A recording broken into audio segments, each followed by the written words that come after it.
पितृदेव सपने में क्यों आते हैं? भक्तों, पितृपक्ष का समय सिर्फ एक परंपरा नहीं, बल्कि अपने पितृदेव से जुड़ने का एक दिव्य अवसर है। कई बार हमें स्वप्न में अपने स्वर्गवासी माता पिता या पूर्वजों के दर्शन होते हैं। यह कोई साधारण घटना नहीं, बल्कि एक गहरा संदेश होता है।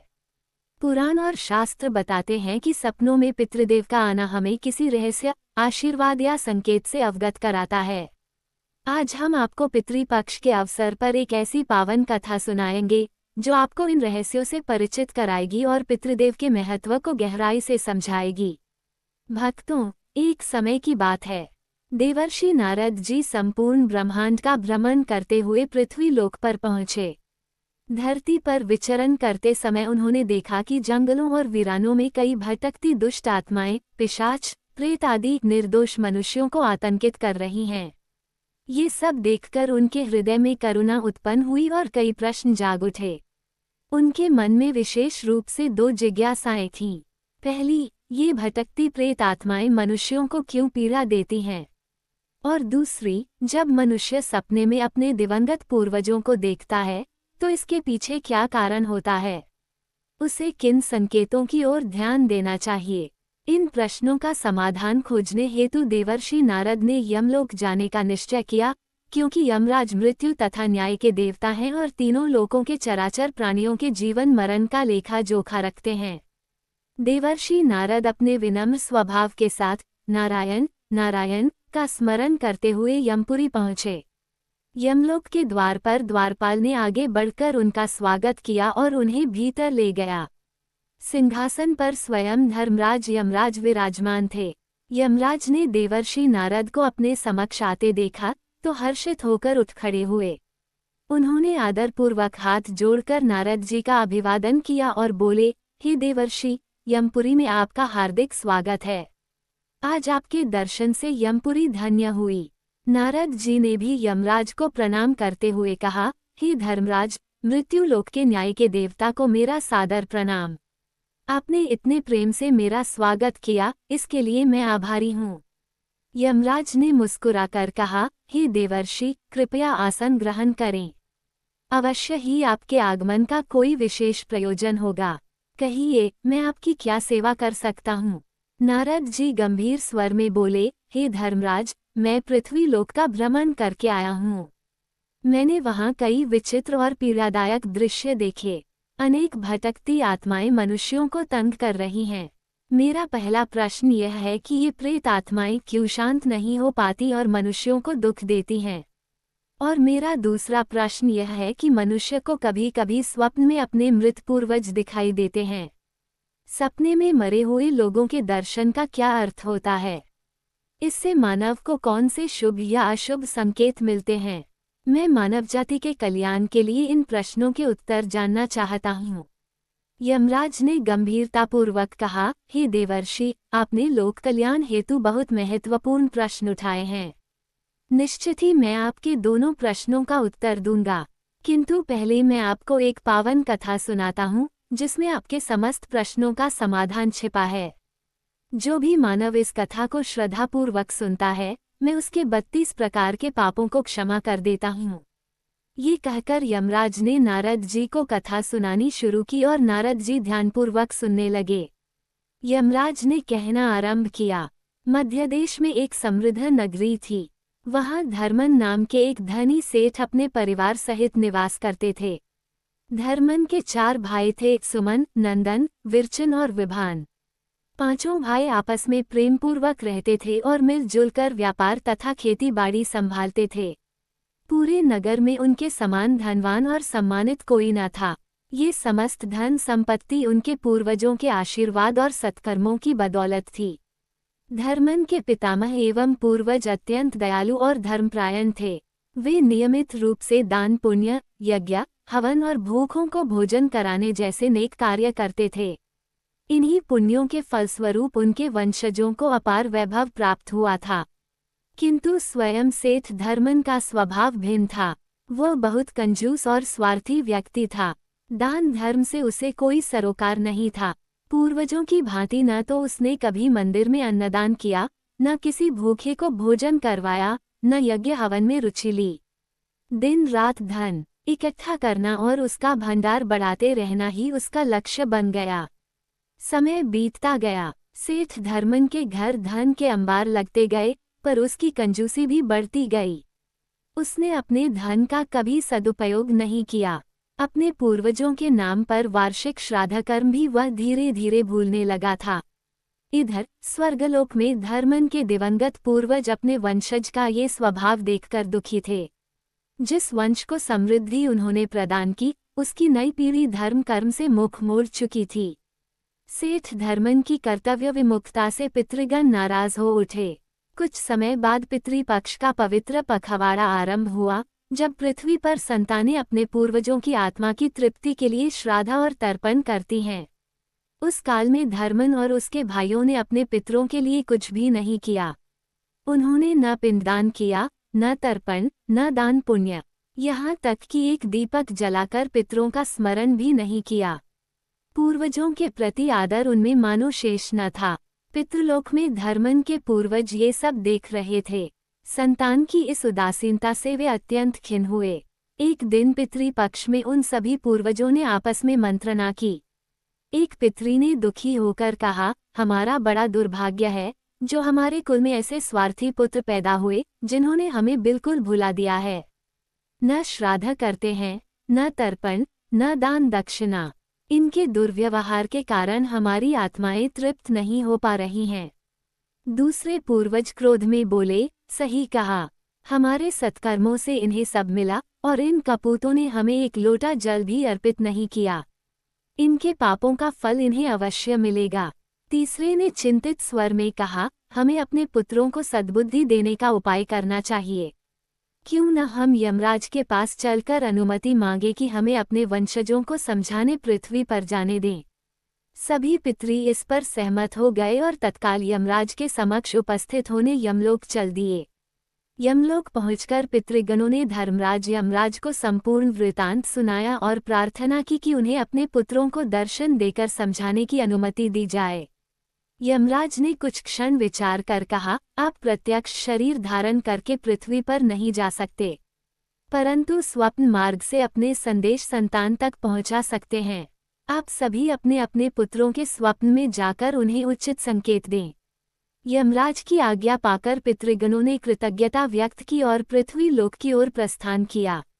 सबसे पहले धर्मन के दिवंगत पितामह ने उसके स्वप्न में प्रवेश किया। आधी रात सेठ गहरी नींद में था। स्वप्न में उसने देखा कि उसके पितामह भूख प्यास से व्याकुल, जीर्ण क्षीण अवस्था में द्वार पर खड़े हैं और जल की याचना कर रहे हैं। फिर अचानक दृश्य बदला और सेठ ने देखा कि पितामह के हाथ पांव भारी जंजीरों में जकड़े हुए हैं और वे छुड़ाने की विनती कर रहे हैं। ये भयानक स्वप्न देखकर वह घबरा गया और हड़बड़ाकर उसकी नींद खुल गई। धर्मन कुछ पल हतप्रभ बैठा रहा। उसने स्वयं को संभालते हुए मन में कहा, स्वप्न तो मात्र कल्पनाएं होते हैं, इसमें घबराने की क्या बात। इस प्रकार उसने रात के सपने को तुच्छ समझकर भुला दिया। इसी तरह शेष भाइयों सुमन, नंदन, विरचन और विभान के स्वप्नों में भी अलग अलग रात्रि उनके पूर्वज प्रकट हुए। किसी भाई ने स्वप्न में अपने पिता को रोते हुए देखा, तो किसी ने अपने दादा को क्रोध में डांटते हुए, किसी को दिवंगत माताजी फटे पुराने वस्त्र पहने दिखाई दी। पूर्वजों ने अपनी संतानों को चेताने का हर संभव प्रयत्न किया, बेटा हमारा श्राद्ध करो, हम तड़प रहे हैं। पर दुर्भाग्यवश किसी ने उन स्वप्न संकेतों को गंभीरता से नहीं लिया। सुबह उठते ही सबने इन सपनों को भ्रम मानकर टाल दिया। लोभ ने सेठ धर्मन और उसके भाइयों की आंखें मूंद दी थीं। पूर्वजों द्वारा स्वप्न में दिए गए दिव्य संकेत भी उन्हें महत्वहीन लगे। अंततः निराश होकर सभी पितृगण वापस पितृलोक लौट गए।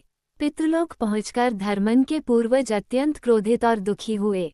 एक पितरी ने कहा, हमारे पुत्रों की बुद्धि भ्रष्ट हो चुकी है, इन्होंने हमारी चेतावनी अनसुनी कर दी है, अब इन्हें अपने कर्मों का फल भोगना होगा। दूसरे पितरी बोले, इन कपूतों ने न श्राद्ध किया, न तर्पण, न दान, हमारे पुण्य भी इनके अधर्म से नष्ट हो रहे हैं, अब दुर्भाग्य इन्हें घेर लेगा। इस प्रकार पितरों ने क्रोध में संतानों के पतन का संकेत दे दिया। कुछ ही समय बाद पृथ्वी लोक पर पितरों के रोष का प्रभाव दिखाई देने लगा। सेठ धर्मन के व्यापार में अचानक भारी घाटा होने लगा। सदैव लाभ देने वाले सौदे एक एक कर टूट गए। थोड़ी ही दिनों में उसकी संचित धन संपदा घटकर नगण्य हो गई। उधर धन के अभाव और लगातार आती विपत्तियों के कारण पांचों भाइयों में आए दिन झगड़े होने लगे। अंततः विवाद इतना बड़ा कि भाइयों ने अपनी पैतृक जमीन जायदाद तक बेच डाली और जो धन मिला उसे आपस में बांटकर अलग हो गए। किंतु दुर्भाग्य ने उनका पीछा नहीं छोड़ा। जो थोड़े बहुत पैसे उन्हें मिले थे वे भी रोग व्याधि तथा संघर्षों में खर्च हो गए। देखते देखते जो परिवार कभी धन धान्य से पूर्ण था वह दरिद्रता के गर्त में जा गिरा। सेठ धर्मन गंभीर रोग से पीड़ित होकर शैया पर पड़ गया। बाकी भाई भी जीविका चलाने के लिए दर दर भटकने को विवश हो गए।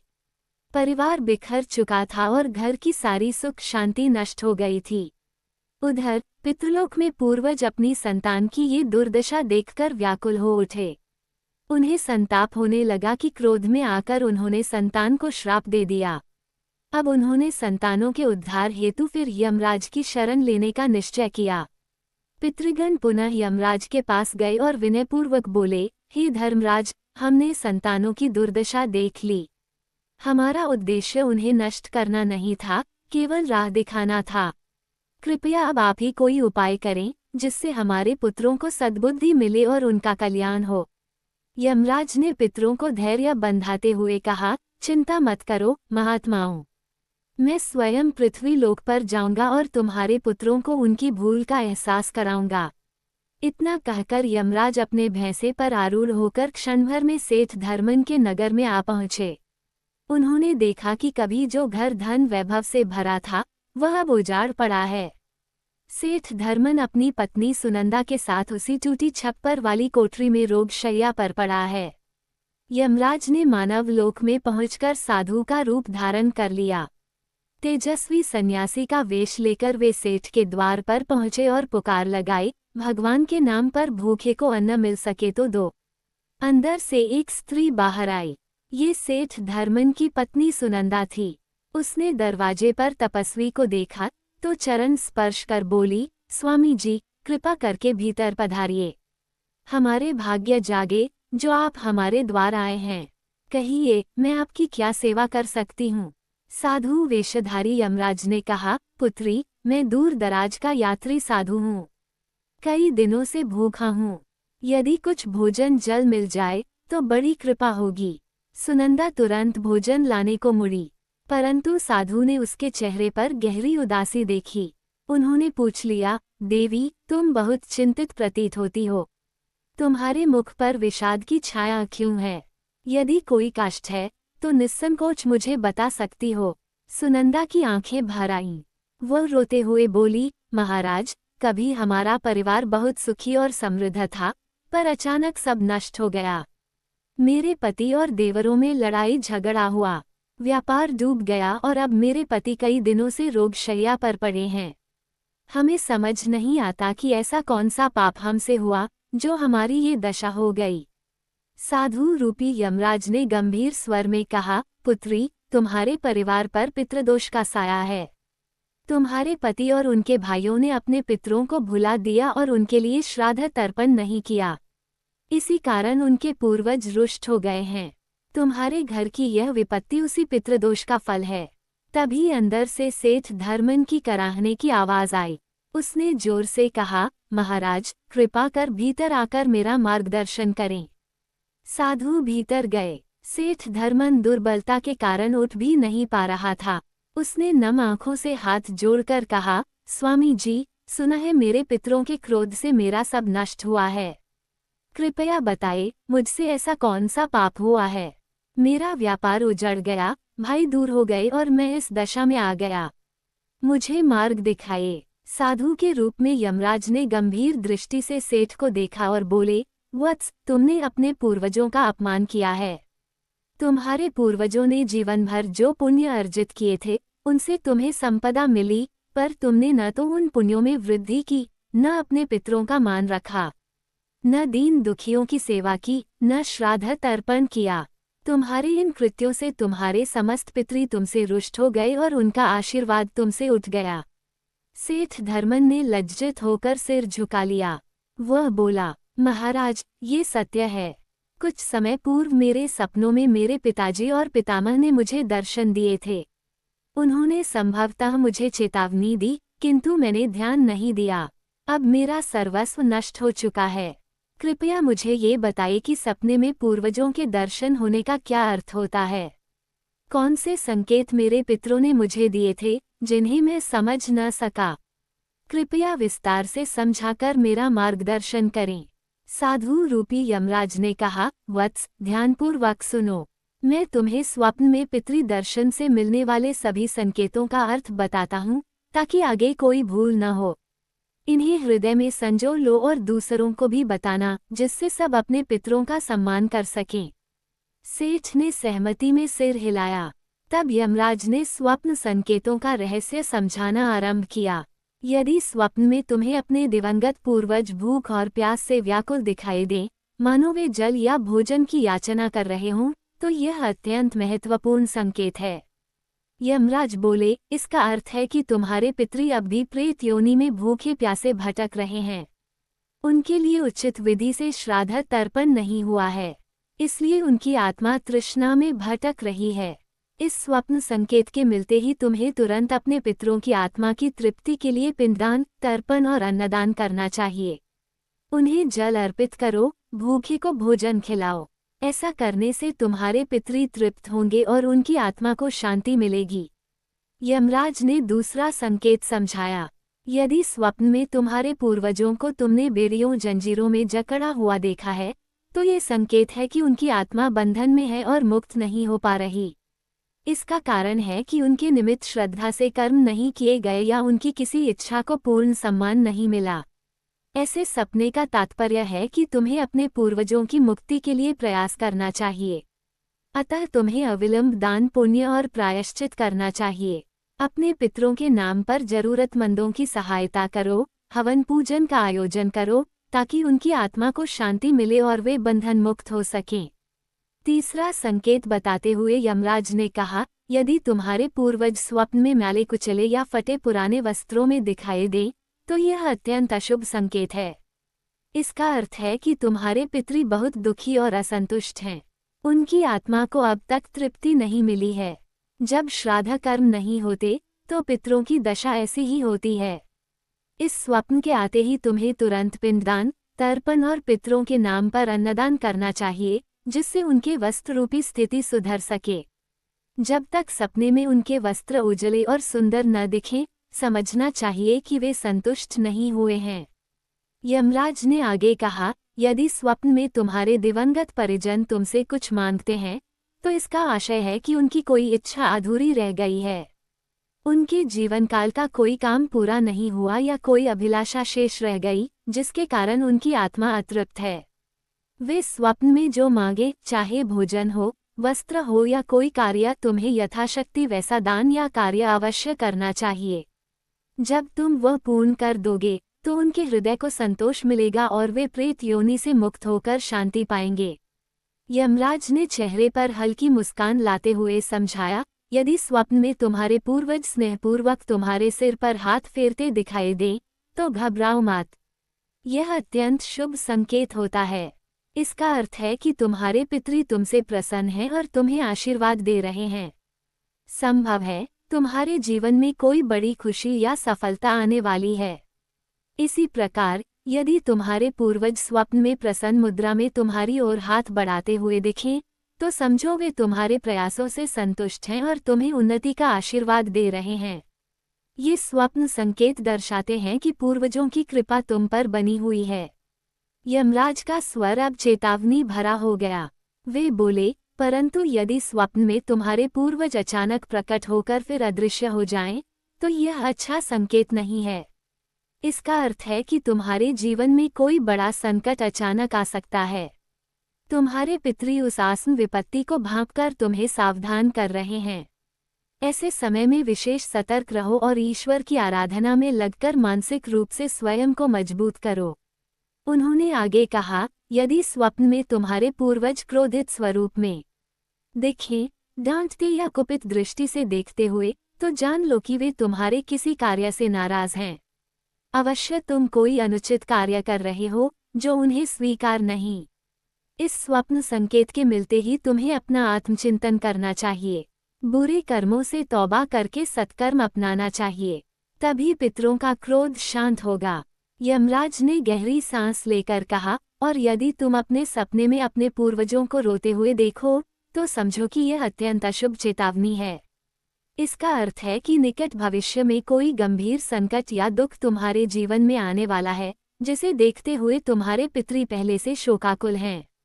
ऐसे स्वप्न के बाद तुम्हें और भी सावधान होकर ईश्वर की शरण लेनी चाहिए और विपत्ति से बचाव के उपाय करने चाहिए। अपने आचरण को पूरी तरह शुद्ध कर लो और हर दिन ईश्वर से प्रार्थना करो कि किसी अनहोनी से रक्षा हो। अब यमराज का स्वर पुनः सौम्य हो उठा। उन्होंने कहा, यदि सपने में तुम्हारे पूर्वज तेजस्वी, स्वस्थ और प्रसन्न दिखाई दे, उजले वस्त्रों में और प्रकाश से जगमगाते, तो समझो यह अत्यंत शुभ समाचार है। ये संकेत है कि तुम्हारे पितरों को मोक्ष मिल चुका है और वे तुमसे अत्यंत प्रसन्न हैं। इसका फल ये होगा कि तुम्हारे जीवन में सुख समृद्धि बनी रहेगी और तुम्हारे कार्य निर्विघ्न पूर्ण होंगे, क्योंकि पितरों का आशीर्वाद तुम्हारे साथ है। अंत में यमराज ने बताया, पितृपक्ष के दौरान यदि तुम्हें सपने में कोई अशुभ या विचित्र प्रतीक दिखे, जैसे कोई अश्व, हाथी, बैल अथवा कोई विकृताकृति वाला मनुष्य, तो ये दर्शाता है कि तुम्हारे पितृ अब भी प्रेत योनि में हैं और तुमसे अप्रसन्न हैं। इसी प्रकार यदि स्वप्न में कोई जानवर मनुष्य की तरह बोलते हुए दिखे, तो भी इसे अत्यंत अशुभ समझो। इनका अर्थ है कि तुम्हारे पितरों की आत्मा को शांति नहीं मिली है और तुमने उनके लिए आवश्यक धार्मिक कर्म नहीं किए हैं। ऐसे संकेत मिले तो त्वरित जागकर अपने पितरों की शांति हेतु कर्म करो, दान, जप, हवन, मंत्र, जो भी आवश्यक हो, ताकि उनकी अतृप्त आत्मा को शांति मिल सके। जब यमराज अपना उपदेश पूर्ण कर चुके, तो सेठ धर्मन की आंखों से आंसुओं की धारा बह निकली। उसने यमराज के चरण पकड़ लिए और गिड़गिड़ाकर बोला, महाराज, मुंह में पड़कर हमने बहुत भारी भूल की। हमने अपने पूर्वजों के संकेत अनदेखे किए और उनका निरादर किया। अब कृपया हमें बताइए कि हम किस प्रकार अपने पितरों की प्रसन्नता वापस पा सकते हैं। यमराज ने उसे उठाकर सांत्वना देते हुए कहा, वत्स, अभी भी समय है। तुम तुरंत अपने सभी भाइयों को एकत्र करो और पवित्र नदी तट पर जाकर विधिवत श्राद्ध, तर्पण और पिंडदान करो। भूखों को भोजन करवाओ, गौ को चारा खिलाओ और अपने पितरों से हृदय से क्षमा मांगो। प्रतिज्ञा करो कि आगे से प्रत्येक वर्ष पितृपक्ष में श्रद्धापूर्वक श्राद्ध करोगे और दान पुण्य करोगे। यही तुम्हारे समस्त कष्ट दूर होने का उपाय है। सेठ धर्मन ने कृतज्ञतापूर्वक हाथ जोड़कर कहा, आपकी असीम कृपा है महाराज, हम ऐसा ही करेंगे। साधु रूपी यमराज, तुम्हारा कल्याण हो, कहकर आशीर्वाद देते हुए अदृश्य हो गए। फिर सेठ ने तुरंत अपने भाइयों को संदेश भिजवाया। चारों भाई जैसे ही बड़े भाई के बुलावे पर पहुंचे, धर्मन ने उन्हें साधु द्वारा बताई सारी बात विस्तार से समझाई। कथा सुनकर शेष भाई भी ग्लानि और पश्चाताप से भर गए। सबने स्वीकार किया कि लोभ के अंधकार में वे अपने पितरों का आदर करना भूल गए थे। पांचों भाइयों ने मिलकर निश्चय किया कि वे तुरंत अपने पितरों का तर्पण करेंगे और भविष्य में कभी यह भूल नहीं दोहराएंगे। उसी दिन वे सब निकटस्थ पवित्र नदी के तट पर गए और विधिपूर्वक श्राद्ध कर्म संपन्न किया। भाइयों ने पितरों के निमित्त पिंडदान करके तर्पण दिया, ब्राह्मणों को आदरपूर्वक भोजन कराया, गौओं को हरा चारा खिलाया और दरिद्रों में अन्न वस्त्र का दान दिया। पांचों ने विनम्र हृदय से अपने पितरों से क्षमा मांगी और उनकी आत्मा की शांति हेतु प्रार्थना की। उस रात सभी भाइयों को स्वप्न में दिव्य दर्शन हुए। उन्होंने देखा कि उनके पूर्वज अत्यंत प्रसन्न मुद्रा में तेजस्वी रूप में प्रकट हुए हैं। कोई पूर्वज हंसते हुए उनका मस्तक सहला रहे हैं, तो कोई प्रेमपूर्वक आशीर्वाद देने हेतु हाथ बढ़ाए हुए हैं। सभी पूर्वज स्वच्छ उज्ज्वल वस्त्र धारण किए हुए हैं, मानो उन्हें मुक्ति मिल चुकी है और वे संतोष भरी दृष्टि से अपनी संतानों को निहार रहे हैं। सपने में पूर्वजों ने प्रसन्न स्वर में कहा, सदा सुखी रहो, और आशीष दिया। प्रभात होने पर भाइयों ने उत्साहपूर्वक अपने अपने स्वप्न एक दूसरे को सुनाए। ये जानकर उनकी आंखें कृतज्ञता से भर आईं कि सभी को पूर्वजों से शुभ संकेत प्राप्त हुए हैं। उन्हें विश्वास हो गया कि उनके पितृ प्रसन्न होकर उन्हें क्षमा कर चुके हैं। इसके बाद भाइयों का जीवन फिर परिवर्तित होने लगा। पितरों की कृपा से धीरे धीरे उनका खोया वैभव लौट आया। सेठ धर्मन का स्वास्थ्य सुधरने लगा। भाइयों में फिर एकता स्थापित हो गई और वे संगठित होकर नए उत्साह से व्यापार करने लगे। कुछ ही समय में उनकी मेहनत और पूर्वजों के आशीर्वाद से उनका नया कारोबार फलने फूलने लगा। जहां पहले दरिद्रता थी, वहां पुनः धन धान्य की प्रचुरता हो गई। फर्क बस ये था कि अब वे अधिक विनम्र, धर्मपरायण और उदार बन चुके थे। उनके परिवार में स्थायी सुख शांति का वास हो गया। दीर्घायु होकर वर्षों बाद जब पांचों भाई अपना जीवन पूर्ण करके इस संसार से विदा हुए, तब पितृलोक से दिव्य विमानों द्वारा उनके पूर्वज उन्हें अपने साथ उज्ज्वल लोकों की ओर ले गए। यमराज ने कथा समाप्त की। देवर्षि नारद मुग्ध होकर सब सुन चुके थे। उन्होंने यमराज को प्रणाम करते हुए कहा, हे धर्मराज, आपके मुख से ऐसी पावन कथा सुनकर मेरा हृदय धन्य हो गया। अब मेरे समस्त संशय दूर हो गए हैं। मैं अवश्य पृथ्वी पर जाकर लोगों को ये शिक्षा दूंगा ताकि वे अपने पितरों का आदर करें और जीवन में सुख समृद्धि प्राप्त करें। तो दोस्तों, इस प्रकार यमराज ने देवर्षि नारद को सपने में मरे हुए पूर्वजों के दिखाई देने पर मिलने वाले संकेत बताए। ये कथा आपको कैसी लगी? कमेंट करके अवश्य बताएं और यदि जानकारी अच्छी लगी तो वीडियो को लाइक करना न भूलें। साथ ही चैनल को सब्सक्राइब भी अवश्य करें। आप सभी का धन्यवाद।